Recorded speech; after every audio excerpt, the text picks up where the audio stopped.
चीन के बीजिंग शहर में एक ऐसी घटना घटने का दावा किया जाता है जिसकी वजह से आज भी देर रात लोग बसों में सफर करने से डरते हैं। 14 नवंबर की सर्द रातों में एक वृद्ध और एक यंग लड़का रूट 375 की आखिरी बस का इंतजार कर रहे थे।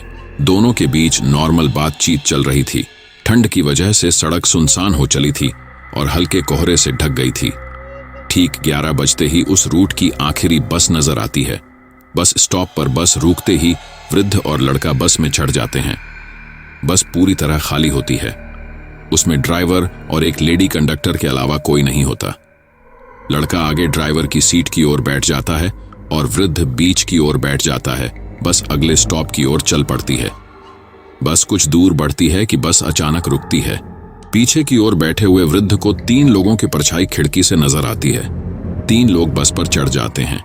कम रोशनी के कारण वृद्ध को उनका चेहरा ठीक से नजर नहीं आता। बस वो ये देख पाता है कि 2 लोग अपने बीच किसी एक व्यक्ति को सहारा दे रहे हैं। उस व्यक्ति का सिर नीचे झुका हुआ होता है। बस फिर चल पड़ती है। सुनसान रास्ते के साथ बस में भी शांति हो जाती है।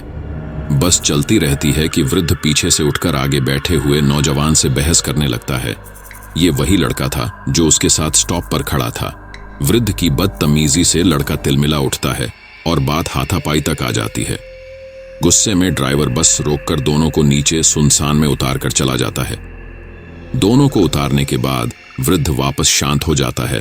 तभी लड़का उससे पूछता है कि वो उससे बेवजह क्यों झगड़ा।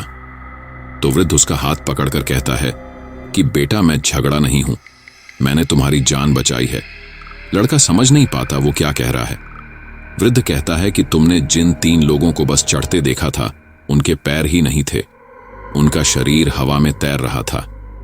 ये सुनकर लड़का कांप जाता है। दोनों पास के ही पुलिस स्टेशन तक पैदल पहुंचते हैं और अपने साथ घटी घटना के बारे में बताते हैं। उनकी बात सुनकर पुलिस दोनों को पागल समझने लगती है। दोनों चुपचाप अपने घर निकल जाते हैं। फिर अगले दिन जो अखबार में आता है उससे पुलिस के होश उड़ जाते हैं। जिस कंपनी की बस इस रूट पर चलती है उसकी ओर से बस ड्राइवर कंडक्टर समेत गायब हो जाने का दावा किया जाता है। पुलिस वृद्ध और उस लड़के को खोजने लगती है जो देर रात आए थे। दोनों मीडिया को अपनी कहानी बताते हैं और अगले ही दिन बस का पता चल जाता है। पुलिस को अगले दिन एक बस एक्सीडेंट की सूचना मिलती है। ये वही बस होती है जिसका जिक्र वृद्ध और उस लड़के ने किया था। पुलिस की नींद उड़ जाती है।